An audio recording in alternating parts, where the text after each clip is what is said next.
came home from prison and my 9-year-old asked me, "Who are you?" I stood by the door with my release papers in hand, staring at the kid whose goofy smile I would never mix up. "Clayton, baby, it's me. It's Mommy. I'm home." Clayton went pale like he'd seen a ghost. "But Daddy said you died in prison." "What? That's crazy, I'm right here." He backed away into the house, his tears now streaming. No, Mommy's dead. We went to her funeral. I put flowers on the wooden box she was in." "What box? What funeral?" I stepped forward, but Clayton ran deeper into the house. "Daddy!" My husband Carter appeared in the hallway, and when he saw me, his knees literally buckled. "Who are you?" He pulled Clayton behind him, protective. "Carter, what are you talking about?" "It's me, Vivian. I just got released from prison." I held my release papers out, but he didn't move. "Vivian died 8 months ago." His voice was breaking. Sewer slide in her cell. The warden called me himself and delivered the goodbye letter. I identified the body. We buried her. My legs felt weak. "That's impossible. I wrote you letters every week. I called when I could. We talked about Clayton's birthday 3 weeks ago." Carter shook his head slowly. "I haven't gotten a letter or call in 8 months. Not since..." He paused. "Since my wife died. I don't know who you are or what kind of sick game this is, but you need to leave." "Game? Carter, I'm your wife. We've been married for 12 years.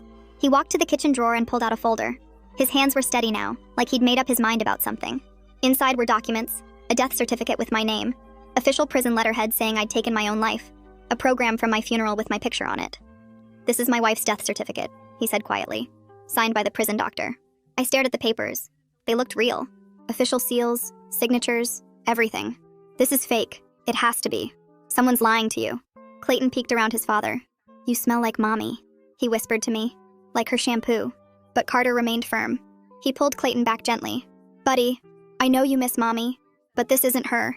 Sometimes bad people pretend to be someone we love." The way he said it, so protective, so sad, made me feel crazy. That's when a woman appeared from the hallway. Blonde, maybe 30, with her hand resting on a visibly pregnant belly. She looked about 7 months along. "Carter? Is everything okay?" She walked over and touched his arm. "This woman says she's Vivian," Carter said quietly. The blonde woman's eyes immediately filled with shock and sympathy. "Oh, honey." She reached her hand out to me. "I'm so sorry. But after Carter lost his wife, we met in a support group. I lost my husband too. I know how horrible grief can be." She turned to Carter. "Should I call the police? You married someone else?" My voice cracked as I saw the ring on her finger. "It's been 8 months and you're already having a baby with someone else?" I grieved. I moved forward for Clayton. "Cassandra has been wonderful with him." Cassandra squeezed his hand. "Clayton, sweetie, why don't you go to your room while we handle this?" Clayton looked at me one more time. He was starting to believe me. "But she has Mommy's voice too." I gave him our signature smile that used to mean pancake time. "She did the smile." Cassandra kneeled down to him. "I know, sweetie." Clayton's eyes lit up. "Can I go hug her?"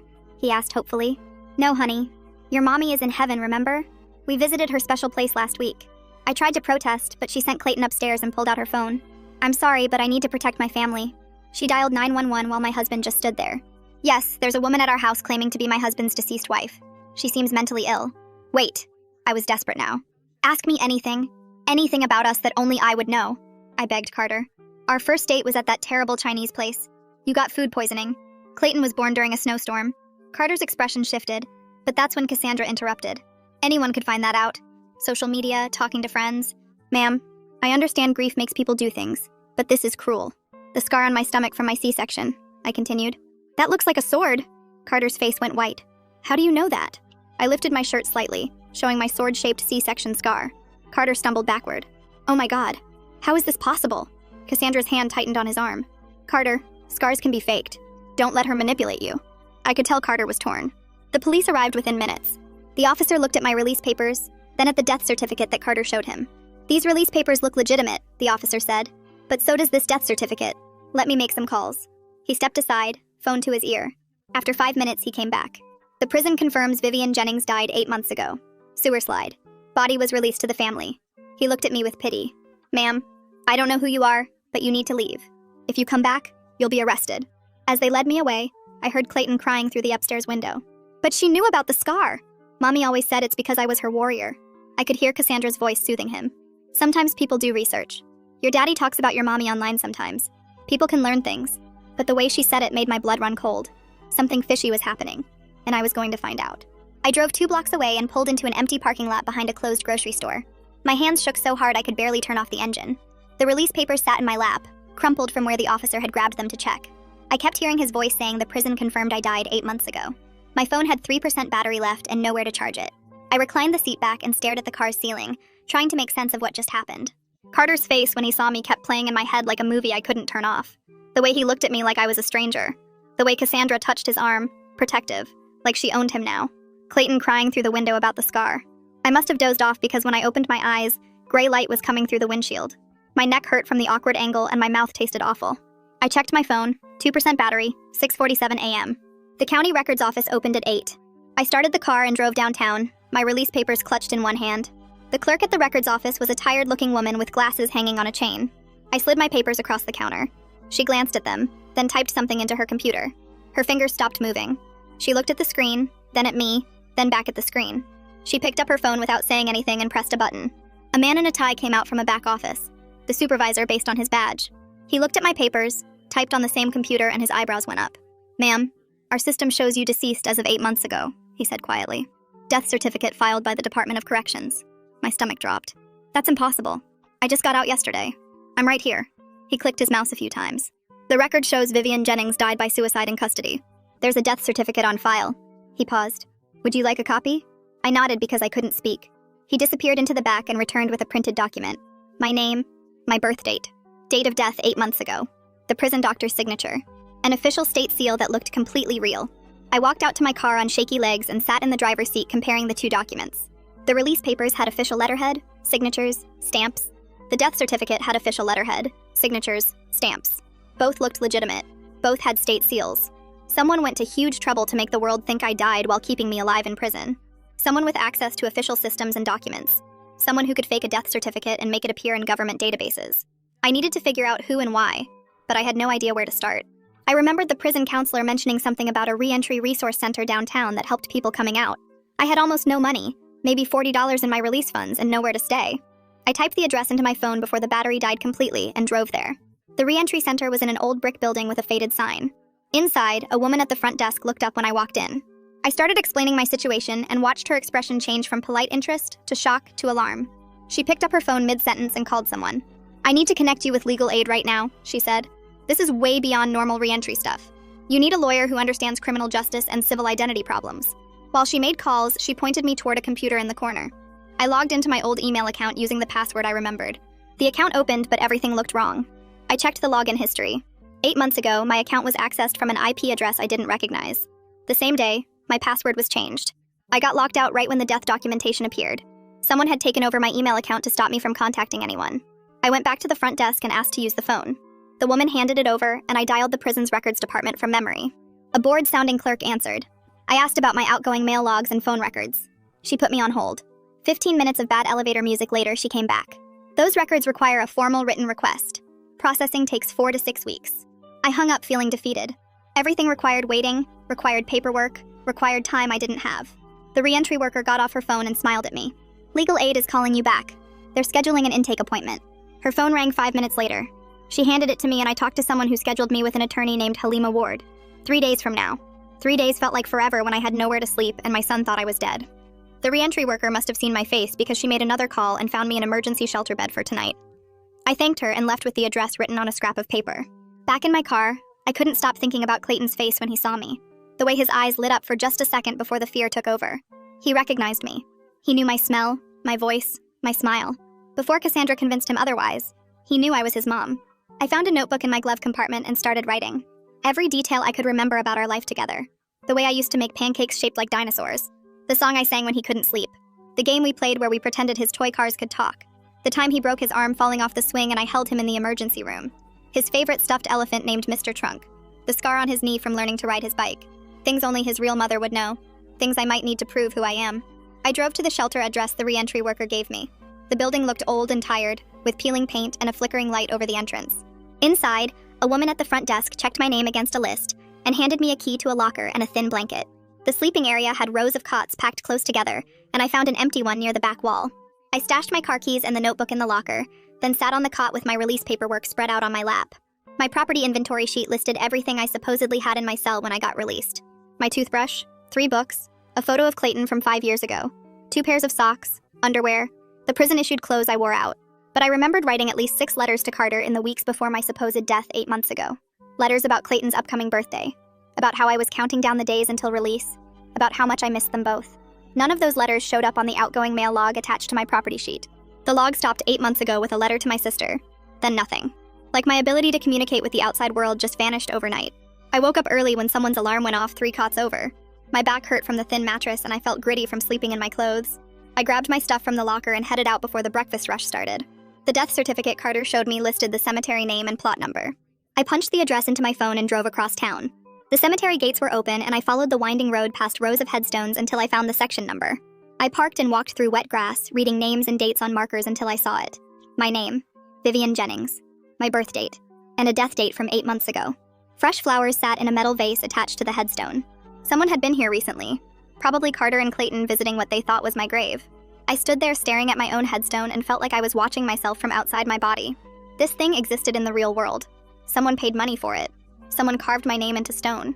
Someone put my supposed body in the ground under this exact spot. The whole thing felt wrong in a way that made my skin crawl. I pulled out my phone and took photos of everything. The headstone from different angles, the flowers, the plot number marker, the funeral home name engraved at the bottom of the stone. Then I walked back to my car and looked up the funeral home address. 3 blocks away. I drove over and parked in their small lot. The building was brick with white columns, trying to look fancy but mostly looking dated. Inside smelled like flowers and carpet cleaner. A man in a dark suit looked up from a desk when I walked in. I asked if I could speak to whoever handled arrangements for Vivian Jennings 8 months ago. He looked confused and asked if I was a family member. I told him I was Vivian Jennings and I needed to see the file. His face went pale and he stood up quickly, saying he needed to get the director. A few minutes later, an older man came out and introduced himself as Mick Elliott. He asked what this was about and I could tell he thought I was some kind of scam artist or crazy person. I pulled out my release papers and held up my wrist so he could see the prison ID bracelet they forgot to cut off when I left. His expression changed from defensive to shocked. He asked me to wait and disappeared into a back office. When he came back, he was carrying a thick folder. He sat down at a table in a small conference room and opened it carefully. The death certificate was on top, signed by someone named Dr. Jas Finley from the prison medical unit. Under that was a transport authorization form with official Department of Corrections letterhead, instructing the funeral home to receive the deceased and prepare for immediate burial. Mick's hands shook slightly as he flipped through the pages. Mick started explaining what happened 8 months ago in a quiet voice. The body arrived in a sealed transport bag with a tag attached that had my name and prisoner number. The paperwork said closed casket only, no viewing, because of the nature of the death. He said this was unusual but not unheard of with prison deaths, especially when they involved violence or trauma. Carter came in to make arrangements and sign papers, but he never actually saw the body. The prison insisted the remains stay sealed for health and safety reasons. Mick admitted this bothered him at the time because he usually requires family identification, but the documentation was so official and complete that he went along with the prison's protocol. Carter picked out a casket, approved the headstone design, and paid for everything. The burial happened 3 days later with Carter, Clayton, and a few of Carter's friends attending. Mick showed me photos from the service. My son standing next to that closed casket holding Carter's hand. I asked Mick if I could get copies of everything in the file. He hesitated, looking at the papers and then at my face, and then at my prison ID bracelet. Finally, he said he would make copies because something about this whole situation felt wrong to him even back then. He took the folder to a copy machine in the corner, and I heard it humming and clicking for several minutes. He came back with a stack of papers and slid them across the table. The transport authorization, the death certificate, his intake notes describing how the sealed body arrived, the invoice Carter paid, everything. I thanked him and left before he could change his mind about helping me. Back at the shelter, I found an empty table in the common room and spread out all my documents. Release papers on the left, death certificate and funeral home papers on the right, my property inventory sheet and the stopped mail log in the middle. I grabbed a pen and started writing a timeline on the back of an envelope. 8 months ago, something happened that made my letters stop going out. Same time, someone accessed my email account from an unknown location and changed my password. Same week, a death certificate got created with a prison doctor's signature. Days later, a sealed body got transported to the funeral home under my name. Carter received official notification. A funeral happened. My family buried someone they thought was me. All of this happened while I was alive in my cell, completely unaware that the outside world thought I was dead. A social worker doing rounds through the shelter stopped at my table and asked if I needed help with anything. I explained I just got released and needed to apply for food stamps and emergency cash assistance. She pulled out some forms and helped me fill them out. When we submitted them online, both applications immediately got flagged with error messages. The state database showed me as deceased. The social worker tried calling the benefits office but got transferred 3 times before giving up. She said I would need to get my legal status resolved before any assistance programs would work. Same thing happened when I tried to get a library card to use their computers. The librarian typed my name and social security number into the system, frowned at her screen and said she couldn't issue a card to someone listed as deceased in the state records. Every system I touched treated me like a ghost. I spent my second night at the shelter writing a long letter to Carter on notebook paper. I explained everything I found out so far. The missing letters on my property inventory, the grave with my name on it, The funeral home file showing a sealed body that no one actually identified. The stopped email account and the timeline of when everything happened. I made copies of my release papers and printed the photos of the grave from my phone at a drugstore. I put it all in an envelope with Carter's name on it. I wanted him to see the evidence in writing, when Cassandra wasn't there to intercept or explain it away. Maybe seeing it all laid out would help him understand that something terrible happened to both of us. The next morning, I looked up Carter's workplace address online. He worked at an insurance company downtown in a big office building. I drove there and went to the mailroom in the lobby, addressing the envelope to Carter's full name and company. The clerk took it without asking questions, and I walked out feeling like I accomplished something small but important. Then I drove to the DMV to try getting a new ID since mine expired while I was in prison. I waited in line for 40 minutes before getting to a window. The clerk typed my information into her computer and her face changed. She called over a supervisor. The supervisor looked at the screen and then at me and said they couldn't issue identification to someone whose records showed them as deceased. I tried explaining about the prison error, but the supervisor just kept saying I needed to resolve my status with the State Vital Records Office first. I left the DMV with nothing, still unable to prove who I was to any official system. The legal aid office was in a rundown building near the courthouse, 3rd floor with no elevator. I climbed the stairs carrying my folder of documents, my legs still shaky from the DMV rejection. The waiting room had plastic chairs and outdated magazines, but the receptionist was kind when I explained I had an appointment with Halima Ward. She led me to a small office where a woman in her 40s sat behind a desk covered in case files. Halima stood up and shook my hand firmly, her grip warm and reassuring in a way that made my throat tight. She gestured to the chair across from her desk and pulled out a yellow legal pad, pen ready. I started talking and couldn't stop, the whole story pouring out while she wrote page after page of notes. She asked specific questions about dates and times, about who I talked to at the prison, about the exact wording on the death certificate. When I got to the part about Clayton recognizing my smell and smile, she looked up from her notes with something sad in her eyes but kept writing. An hour passed, then another, and she never once acted like I was crazy or lying. She'd handled cases where people were wrongly convicted, she told me, but never anything like this where someone got erased from official records while still breathing. The legal pad was half full by the time I finished, and she flipped back through her notes before speaking. We needed to file an emergency petition with the court, she explained, to legally prove my identity and get a protective order so I couldn't be arrested just for existing. Her voice was steady and professional as she laid out the timeline, warning me this could take months and would need solid proof. DNA evidence comparing me to Clayton would be essential, along with testimony from people who knew me before prison. I nodded, trying to absorb everything while she pulled up forms on her computer. The keyboard clicked as she typed, asking me questions about my background and family history. Did I have any living relatives who could provide DNA samples or testimony? My sister lived 3 states away, I told her, but we hadn't spoken since before prison because our relationship was complicated. Halima wrote that down and said complicated relationships were still useful for DNA comparison. She opened a new window on her screen and started listing all the evidence I'd gathered. The release papers with their official stamps and signatures. The funeral home file showing the sealed body transport. The timeline of when my email got locked. My stopped letters that never reached Carter. She typed quickly, organizing everything into categories. But we needed more, she said without looking up from the screen. My complete prison records, including surveillance footage from the day I supposedly died. Medical files showing I was alive and getting treatment. Visitor logs proving I had contact with staff. Phone records showing calls I made. She would file a Freedom of Information Act request for all of it, she told me, her fingers flying across the keyboard as she drafted the document. The request went to the Department of Corrections demanding every piece of paper and video related to my case. While that printed, she opened another document and started writing a letter to the prison warden. Her tone shifted to formal and stern as she typed about preservation of evidence and potential criminal violations. She copied the State Attorney General's office on the letter, she explained, because this situation went beyond normal administrative errors. Someone with access to official systems had deliberately falsified records, and that was a serious crime. The printer hummed as page after page came out, and she signed each one with a flourish before sliding them into envelopes.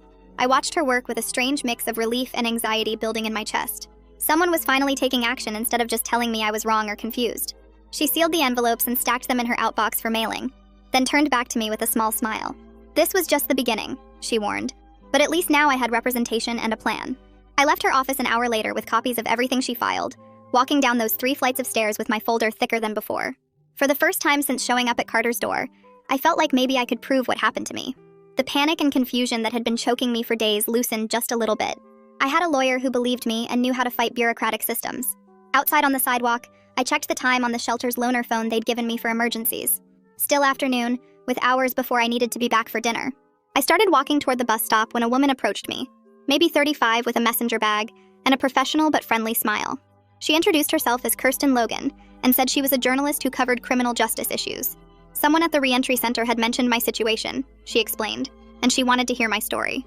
My stomach clenched with worry about making things worse, about Cassandra seeing my name in the news and using it to keep me from Clayton. But Kirsten kept talking, explaining how media attention often forced bureaucratic systems to move faster because nobody wanted to look incompetent in public. She promised to verify every detail before publishing anything and to protect my privacy as much as possible while still exposing what the prison system did. I studied her face, trying to decide if I could trust her. She pulled out a business card with her name and the newspaper's logo, along with links to articles she'd written about wrongful convictions and prison reform. The articles looked legitimate when I glanced at them on her phone, serious investigations that had led to policy changes. I agreed to talk and we found a coffee shop 2 blocks away where she bought me lunch while I told her everything again. She recorded our conversation on her phone after asking permission and took notes in a spiral notebook covered in coffee stains. 2 hours passed while I laid out the timeline, showed her my documents, explained about the funeral home and the sealed body. Her eyes widened when I showed her mixed file about the transport protocol, and she took photos of every page with her phone's camera. This was highly unusual, she said. Almost unheard of for a body to arrive sealed with no viewing. It suggested someone with institutional authority had orchestrated the whole cover-up. Someone who could manipulate official paperwork and transport procedures. She photographed my release papers, the death certificate copy, the grave photos, everything. When we finished, she packed up her notes and promised to start making calls to the Department of Corrections. She would request official comment on my case and see how they responded, she told me. Their reaction would tell her a lot about whether this was a simple mistake or something more deliberate. I rode the bus back to the shelter feeling exposed and nervous about what would happen when her article came out. The next afternoon, Kirsten texted me that she'd heard back from the DOC Public Information Office. Their response was brief and bureaucratic, she said, claiming they were looking into the matter but couldn't discuss individual inmate records. That was government speak for internal panic, she explained, because organizations only used that kind of language when they were scrambling to figure out what went wrong. 3 days after I mailed my letter to Carter's workplace, an unknown number called the shelter's loaner phone. I almost didn't answer because I figured it was spam, but something made me pick up. Carter's voice came through shaking and uncertain, asking if we could meet somewhere public to talk. He'd gotten my letter at work, he said, and hadn't been able to think about anything else since reading it. My hands trembled as I agreed to meet him at the same coffee shop where I'd talked to Kirsten. He'd seen all the evidence laid out in writing, away from Cassandra's protective interference, and something had shifted in how he was processing everything. I hung up and sat on my shelter bunk staring at the phone, wondering if this meant he was starting to believe me, or if he just wanted more answers before deciding I was crazy. The coffee shop was nearly empty when I arrived the next afternoon, just a few people with laptops scattered around. Carter was already sitting at a corner table and I could see from across the room that he looked terrible. Dark circles under his eyes, wrinkled shirt, hair sticking up like he'd been running his hands through it all night. The manila folder sat on the table in front of him, thick with papers. I slid into the chair across from him and watched as he opened the folder with shaking hands. He spread the documents across the table between us like he was laying out evidence at a crime scene. Death certificate, funeral program, official prison letters, all of it arranged in neat rows. His voice came out rough when he finally spoke, asking me how any of this could be real if I was sitting right here in front of him. I pulled out my own papers, the release documents with their official stamps and signatures. I walked him through everything I knew, pointing to dates on my paperwork, showing him the timeline of when my letters and calls should have reached him. He stared at the papers for a long time before admitting something that made my chest tight. He said it had seemed strange when my letters and calls suddenly stopped coming, but the prison counselor told him I was withdrawing emotionally before the suicide. That's what they told him, that I was pulling away from everyone, getting ready to do it. The counselor made it sound normal, like a pattern they'd seen before. Carter's hands were still shaking as he reached for his phone. He scrolled through his messages and turned the screen toward me. There was a text supposedly from me, dated exactly 8 months ago. The message said I couldn't handle prison anymore, that he should move on with his life and forget about me. I stared at those words and felt sick because I never wrote that. I never sent any text like that. I told him I didn't even know how someone could have accessed my phone account to text him, but clearly someone did. Someone wanted him to think I was giving up. He believed it too, believed I was saying goodbye. I asked him about the letter, the goodbye letter the warden supposedly delivered to him personally. Carter's face went pale and he reached for his wallet. He'd been carrying it with him for 8 months, he said, keeping it folded in the leather. The paper was worn soft from being handled, creased where it had been folded and unfolded probably hundreds of times. I took it from him carefully and started reading. The handwriting did look like mine, similar enough that I could see why Carter believed it. But the words were all wrong. The phrasing was stiff and formal, nothing like how I actually write or talk. It said things about accepting my fate and finding peace, phrases I would never use. It talked about Clayton in this distant way that made me want to scream because I never wrote like that about my son. Carter was watching my face as I read, really studying me. I could see something shifting in his eyes, like he was finally letting himself consider that maybe I was telling the truth. He asked me what I needed from him, his voice barely above a whisper. I told him straight out because there was no point dancing around it. I needed DNA testing to prove I was Clayton's biological mother. I needed him to stop treating me like some dangerous stranger who was trying to hurt his family. I needed him to help me figure out what happened and who did this to us. He nodded slowly and said he would agree to the DNA test, but then he added that he needed time to process everything before involving Clayton any further. Cassandra was terrified, he explained, scared that I was going to destroy the family she'd built with him. She was pregnant and worried about what my return meant for her baby, for Clayton, for everything they'd created together. He needed to figure out how to handle the situation without traumatizing everyone involved. I wanted to argue, wanted to demand immediate access to my son, but I forced myself to stay calm. We exchanged phone numbers, typing them into each other's phones right there at the table. Carter promised he would cooperate with Halima's legal proceedings, that he wouldn't fight me on the identity restoration. As we stood up to leave, he reached out and touched my arm briefly. The contact was so quick I almost missed it. He said he was sorry for not believing me at first, that the death certificate and the funeral had felt so real. Accepting that I was gone had seemed easier than questioning official documentation from the prison system. I rode the bus back to the shelter in a daze, my emotions all tangled up, exhausted but also weirdly hopeful for the first time since this nightmare started. Having Carter as an ally instead of an enemy changed everything, even though the path forward was still messy and complicated. At least now I had someone who believed me, someone who could help prove I was who I said I was. 2 days later, my phone buzzed with a call from Halima. She had news that made my pulse speed up. The Department of Corrections had assigned an internal investigator to review my case after her formal requests in Kirsten's article. A woman named Antonella Colombo from the Office of Inspector General wanted to interview me about what happened. Halima gave me the address of a government office building downtown and told me to bring every piece of documentation I had. The building was gray concrete and glass, the kind of place that screamed bureaucracy. Antonella met me in a small conference room on the 3rd floor. She was maybe 40, with dark hair pulled back tight and sharp eyes that missed nothing. All business from the second I walked in. She had a recording device on the table and clicked it on before we even sat down. Her questions were detailed and specific, drilling down into my last months in prison. She wanted to know about my daily routine, which officers worked my housing unit, who handled my mail. She asked about the grievance I'd filed 8 months ago, the one about missing outgoing letters. Every time I answered, she took notes in tight, precise handwriting. She made copies of all my documents using a scanner in the corner. My release papers, the death certificate copy, the funeral home file, the photos of the grave, everything. She was particularly interested in which correctional officers had access to my housing unit and the mailroom. She asked me to write down every name I could remember, every face I'd seen regularly during those final months before I was supposedly dead. The interview lasted almost 2 hours, and by the end I felt wrung out. But Antonella seemed satisfied with what I'd given her. She packed up her notes and recording device, then told me she'd be in touch as the investigation progressed. She couldn't share details about what they were finding, but she promised to keep Halima updated on anything relevant to my legal case. Antonella closed her folder and looked at me with an expression I couldn't quite read. She pulled up something on her computer screen and turned the monitor so I could see it. The database showed my name with a death entry dated 8 months ago, but when she clicked on the details, something looked off. She pointed to a field that said verified by, and there was only one name listed instead of the usual multiple entries. Raina Harrington, mailroom supervisor. Antonella scrolled down and showed me the resignation date, exactly 2 weeks after my supposed death was recorded. The timing made my stomach drop. I stared at the name Raina Harrington, trying to figure out why it felt familiar. Then it hit me like a punch to the gut. Raina was the woman who worked in the mailroom, the one who always wore too much perfume and had long fake nails that clicked on the counter when she sorted packages. I remembered her because she was dating one of the corrections officers on my housing unit, a guy named Rodrigo, who had a thick mustache and always seemed annoyed when inmates asked him questions. I never had any major problems with either of them, just the usual prison staff attitude where they treated you like you were invisible or stupid. But 8 months ago, I did file a grievance. I had written 3 letters to Carter in 1 week because Clayton's birthday was coming up, and I wanted to make sure at least one got through. None of them ever made it to him. When I asked Raina about it, she got defensive and told me the mail system was backed up and sometimes letters got lost. I filed the grievance through the official process, documenting the dates I'd given her the letters and the fact that Carter never received them. The grievance went to her supervisor, and I never heard anything back about it. 2 weeks later, my outgoing mail privileges got suspended for some bogus rule violation I didn't even commit. Antonella was watching my face as I remembered all this. She handed me a yellow legal pad and a pen, and asked me to write down everything I could recall about that grievance. Every detail about the missing letters, every interaction with Raina, anything I remembered about Rodrigo or other staff members who might have been involved. She said she couldn't tell me specifics about the investigation because it was ongoing, but she confirmed they were looking into whether staff members falsified records to cover up mail theft or other types of misconduct. I started writing and the words just poured out. I wrote about how Raina always seemed rushed when I brought her outgoing mail, how she would toss the envelopes into a bin without really looking at them. I wrote about the grievance form I'd filled out, and how the response I got back was just a form letter saying my complaint had been reviewed and found to have no merit. I wrote about Rodrigo, and how he started giving me weird looks after I filed the grievance, like he knew something I didn't. I wrote about how my mail privileges got suspended right after that, and how I had to go through this whole appeal process just to be able to write to my family again.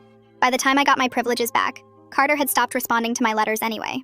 I thought he was mad at me or had given up on our marriage. I never imagined someone was literally making me disappear from the system. The pen shook in my hand as I kept writing. Antonella let me take my time, not rushing me, just occasionally nodding when I looked up. When I finally finished, I had filled 4 pages front and back with everything I could remember. She took the pages and read through them carefully, making notes on a separate pad. Then she looked at me with a serious expression and told me something that made my blood run cold. She said if Reina and Rodrigo were involved in this, I needed to stay far away from them. She said confronting them directly could mess up the investigation and potentially put me in danger. She said people who would go this far to cover up their crimes might do worse if they felt threatened. I promised her I wouldn't try to contact them, but inside I was screaming. These people had stolen my life, erased my identity, made my husband think I was dead, all to hide the fact that they were stealing mail. The thought made me want to throw up right there in her office. Antonella walked me out and told me she'd be in touch as the investigation moved forward. She reminded me one more time not to do anything stupid like trying to find Reina or Rodrigo on my own. I nodded and left the building feeling like I might collapse. Back at the shelter, I couldn't focus on anything. I kept thinking about Reina's clicking nails and Rodrigo's mustache and how these 2 random people had destroyed everything. That evening, my phone buzzed with a text from Kirsten. Her article had just gone live. I clicked the link and there it was, the headline reading, "Woman declared dead by prison system fights to reclaim her life." She had written it carefully, focusing on the documents and the systemic failures rather than making it sound like some crazy drama. She included quotes from my interview, photos of my release papers next to the death certificate, and questions about how the prison system could lose track of a living person. The article was good, really good, and I felt grateful that someone was telling my story the right way. Within an hour, the article started getting shared on social media.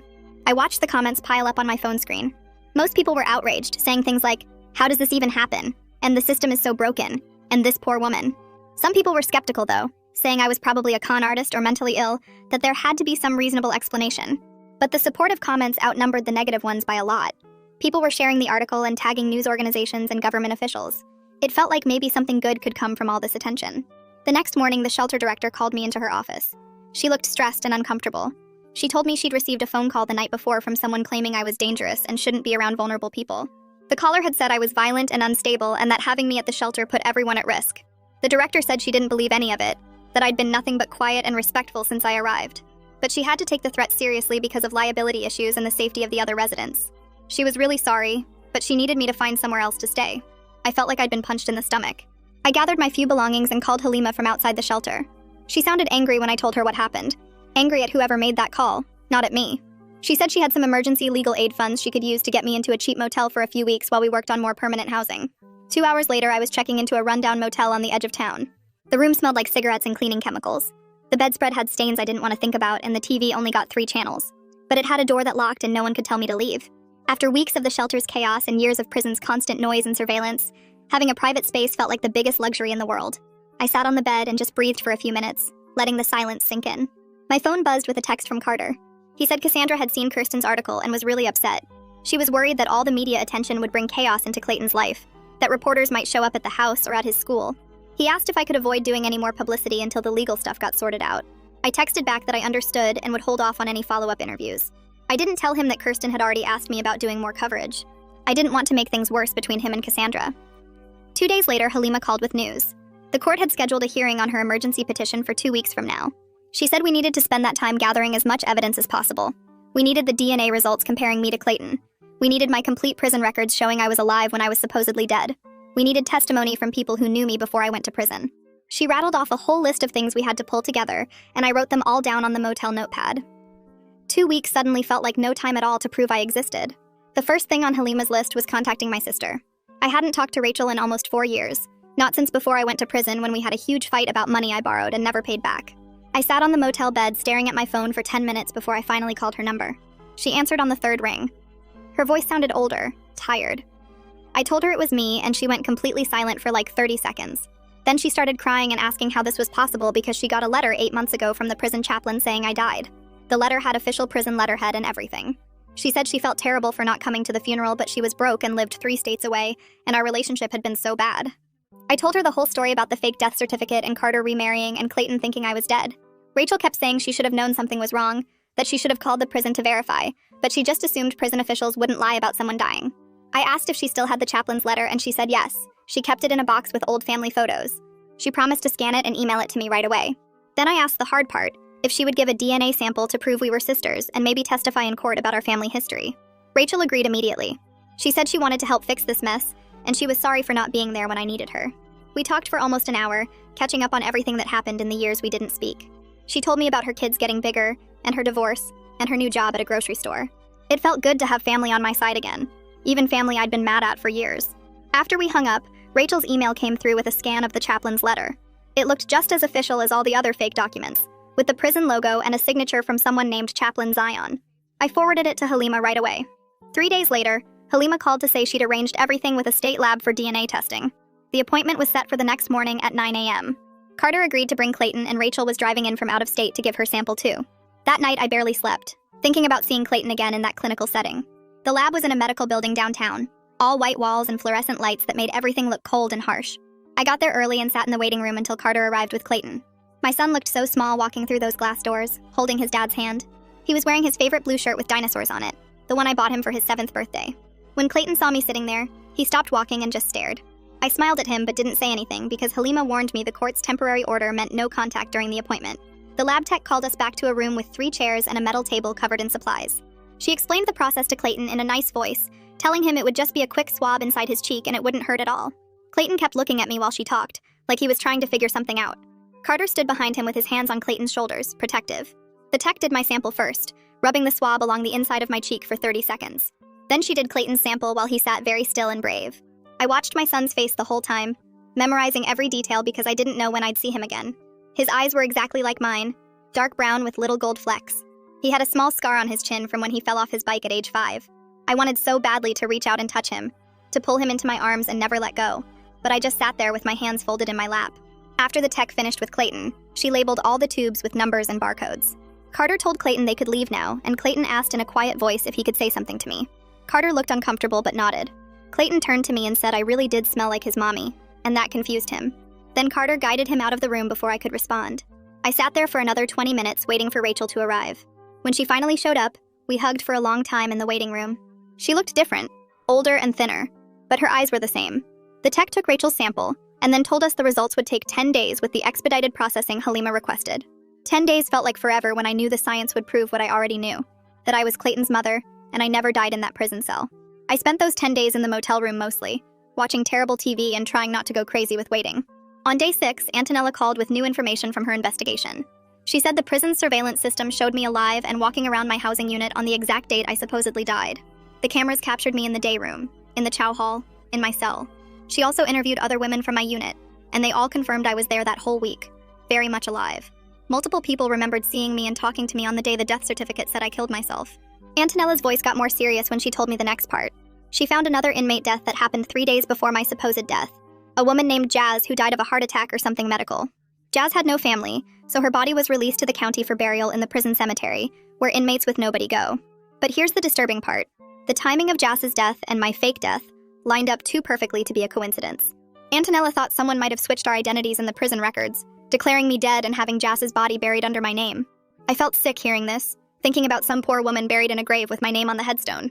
Antonella explained her theory about why this happened. If Reina and Rodrigo were stealing mail like I suspected, and if my grievance 8 months ago could have exposed them, they might have seen Jazz's death as an opportunity. By declaring me dead in the system, they could make any complaints I filed disappear as clerical errors. With me officially deceased, Carter would stop asking questions about missing letters. I'd be trapped in this bureaucratic nightmare even after my release date. The whole theory made horrible sense in a way that made me want to throw up. They declared me dead and buried someone else under my name just to cover up stealing mail and whatever other shady stuff they were doing. Carter would stop calling the prison asking why his wife wasn't writing back. Any grievances I filed would get dismissed because dead inmates don't file complaints. I asked Antonella what would happen to Reina and Rodrigo if she proved this theory true. She said they could face federal charges for falsifying government documents, mail fraud, and civil rights violations. The prison administration could also face huge liability for failing to catch such a massive error in their system. Federal investigators might get involved. People could lose their jobs. There might be lawsuits. Antonella told me she was building a strong case but needed more evidence before bringing charges. She was tracking down the transport records for Jazz's body and interviewing more staff members who worked in the mailroom. Everything was moving forward, she said, but these investigations take time. I thanked her and hung up, feeling angry and validated at the same time. Angry that people would destroy my life just to hide their crimes. Validated that someone in authority finally believed my story and was working to prove it. 5 days before the court hearing, Halima called my motel room at 8 in the morning. The DNA results were back from the state lab. She read the numbers to me over the phone. 99.97% probability that I was Clayton's biological mother. My sister's DNA confirmed we were siblings. The lab had no doubt about my identity. Halima said she was filing the results with the court within the hour and sending copies to Carter's lawyer and the state attorney. I sat on the motel bed after hanging up, staring at the printed email confirmation she sent to the business center downstairs. Science proved what I already knew. but seeing those numbers made it real in a way that felt different. My phone rang again 2 hours later. Carter's name showed on the screen. I answered and heard him crying before he said anything. He kept apologizing, saying he didn't know how to process that he buried someone else while I was still alive. His voice broke when he asked if we could meet again to talk about telling Clayton the truth. I said yes immediately. We agreed to meet at the same coffee shop the next morning. I spent the rest of the day pacing the motel room, thinking about seeing Carter again now that he finally believed me completely. The next morning I got to the coffee shop early and sat in the same booth we used before. Carter arrived 10 minutes later carrying a manila envelope. He looked like he hadn't slept much. He sat down across from me and slid the envelope over. Inside were printed photos from Clayton's 8th birthday party that happened 3 months ago. A birthday I missed because everyone thought I was dead. I looked through the pictures one by one. Clayton wearing a superhero cape, blowing out candles on a Batman cake, opening presents in our living room that now belonged to Cassandra too. Seeing my son's face in those moments, I should have been part of, made me want to scream. Carter watched me look at the photos and started talking. He explained that Cassandra was struggling hard with the reality that I was alive. She built a whole family with him believing I was gone forever. Now she was 7 months pregnant and scared about what my return meant for her marriage and her baby's future. I understood why she felt that way, but it didn't change anything about what I needed. I told Carter I didn't want to destroy his new family, but I also wouldn't be erased from Clayton's life anymore. We needed to figure out a way for everyone to exist together, even if it was messy and uncomfortable, because Clayton deserved to know his real mother. Carter nodded and suggested we start with supervised visitation once the court officially restored my identity. That would give Clayton time to adjust slowly instead of overwhelming him all at once. It wasn't what I wanted. I wanted to hold my son and never let go. But I agreed because pushing too hard too fast could hurt Clayton more. The court hearing arrived on a Tuesday morning. Halima met me outside the courthouse at 9. We went through security and waited in a hallway until they called our case. The courtroom was smaller than I expected. The judge sat behind a tall wooden desk. A state attorney sat at one table. Halima and I sat at another. My sister flew in and sat in the gallery behind us. Halima stood and presented our evidence piece by piece. The DNA results showing 99.97% certainty I was Clayton's mother. Prison surveillance footage showing me alive and moving around on the date I supposedly died. The funeral home file that Mick provided showing the sealed body transport and irregular identification process. Antonella's investigation findings about Reina and the suspicious timing of everything. My sister's testimony about our family history and the fake letter she received about my death. The state attorney stood up when Halima finished. He said the state didn't contest the facts and agreed that my identity should be restored immediately. The judge looked at all the paperwork spread across her desk. She asked me to stand and state my name for the record. I said my name out loud in that courtroom. Vivian Jennings. The judge issued her order right there. She declared that I was alive. The death certificate was issued in error. All state agencies must correct their records immediately. She also granted a temporary visitation order allowing supervised contact with Clayton, while a full custody evaluation got scheduled. Walking out of the courthouse with legal proof that I existed felt strange after weeks of being treated like a ghost. Halima hugged me on the steps outside. She said this was just the beginning. We still had to pursue accountability for what happened and figure out permanent custody arrangements. But at least now I was officially alive again, and Clayton's legal mother in the eyes of the law. That's everything I had for you today. I always try to make sure you leave with something useful, not just a story. If it gave you an idea or a little clarity, then it did its job. Subscribe so you don't miss the next one.